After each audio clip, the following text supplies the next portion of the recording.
Hey everyone, it's Clint. Welcome to Sweetcast. And in this episode, I'm going to talk about securing the rights to something. I'm going to use an example here, and it's a video game called Siphon Filter. So we're going to talk about that. First, though, before we get into that, check out Fatal. It's on Indiegogo. We're getting really close to $92,000. If you haven't backed it yet, check it out. It's in the link in the description below. Just beautiful book. All right. So first off, why on earth am I thinking about the process of securing rights to do a comic book? I don't know. It would be cool. That's all it comes down to. It's not that big of a deal. At its best, you could license some kind of title that's going to have some kind of built-in audience. People are going to be interested in it because they remember that property from the past, and you might get new readers. That's best case scenario, I think. Worst case scenario is nobody really cares all that much about the said title anymore, and you're just going to be driving new traffic to a title or reviving it, something most people haven't heard of. I think those are the two things that you're looking at when you're an indie comics guy trying to secure the license to something. You're not going to be able to get the license to something that's huge and 100% has a massive built-in audience. At least I'd be surprised if that were the case. So going through this exercise, partially because I actually wanted to use some music for something. And it was just perfect. This music was perfect. It wasn't from somebody huge, but it turned out all I had to do was look into it, who owned it, who's the right holder to this music. And I asked them, and they said, oh yeah, go for it. No big deal. Just go ahead, do it. And so that got me sort of down the trail of looking into, how often does that happen? And apparently it happens quite a bit where, somebody's got music or they've got a movie or they've some kind of property.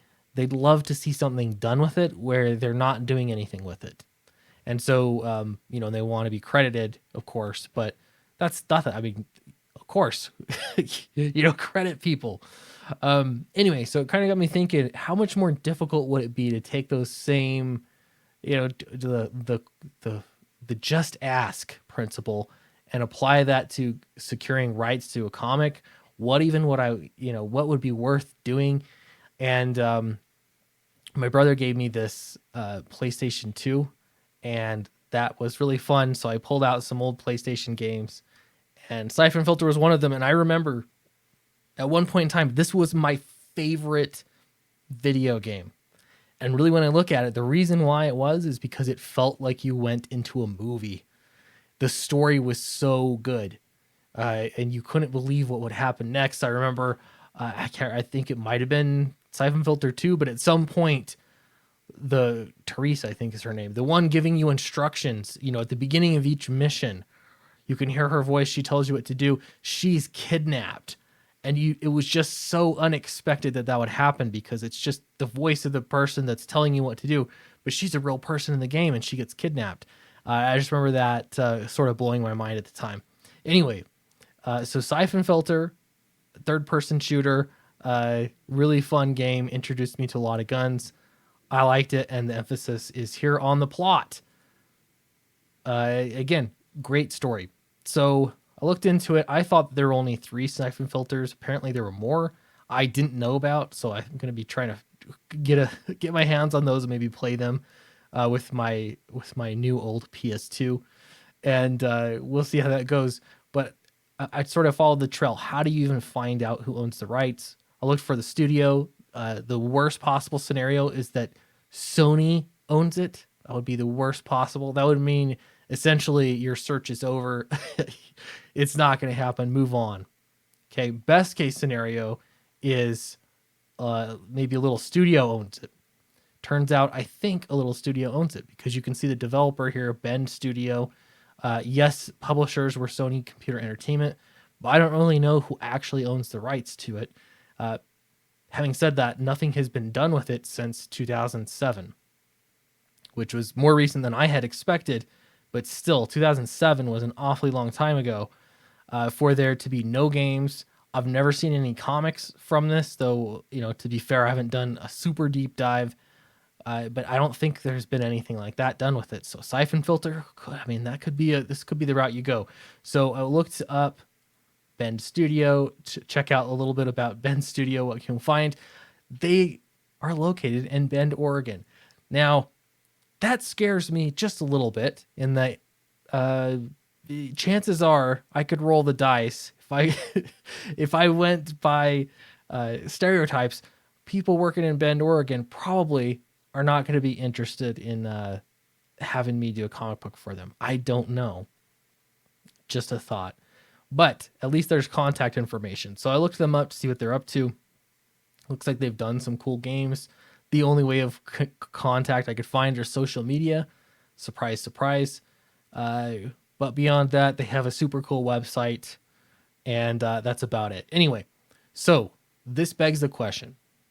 You look at some kind of property, even with Dracula, this discussion would come up. Something that's public domain. You don't need anyone's permission. You can just do it. Is it worth doing so?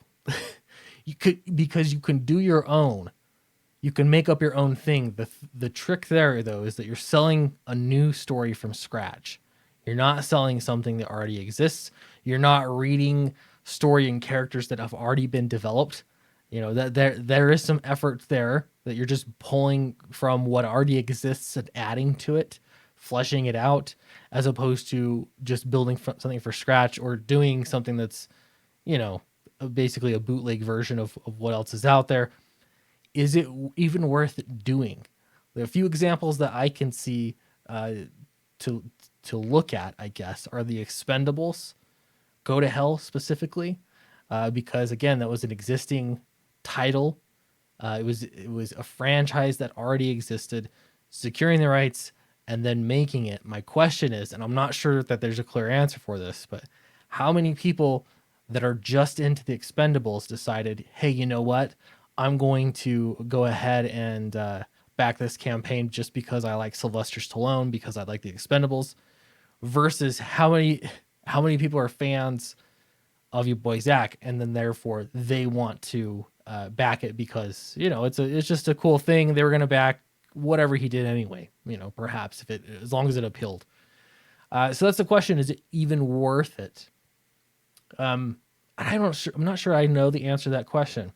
I do know, though, that if I was operating some kind of studio like this and I had a property that I wasn't doing anything with, I don't see any possible downside of licensing it out to somebody to make a comic book, so long as, I don't know, if I was in charge of things, I would want to see what the art looks like.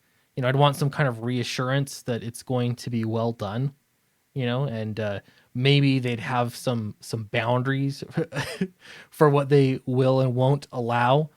But beyond that, having something done with it versus nothing since 2007, it just seems like a good idea. I don't know. So if you, for some reason, know anybody that owns the rights to Siphon Filter, I'm just curious to talk. That's all I want to know.